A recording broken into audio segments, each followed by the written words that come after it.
Thank the Lord that continues to give us the assurance that we should not live in fear, but that we should live by faith.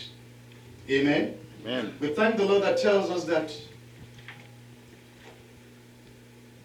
even though we walk through the valley of the shadow of death, we will fear no evil. Amen. We trust in that Lord. Yes, Lord. Yes, Lord. Yeah, we trust Him with our lives. And we thank God for it. Yes. Shall we rise for the benediction? Amen. Amen. Praise the Lord. Hallelujah.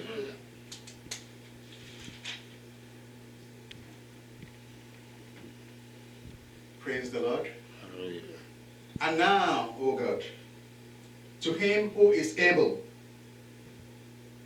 to keep us from stumbling and to present us faultless before the presence of His glory with exceeding joy.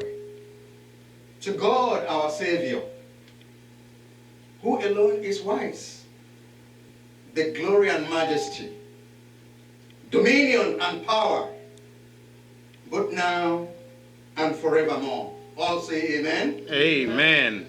The service has ended. Go to your homes in peace, and may the Lord bless you and keep you. In Jesus' name. Amen. Amen.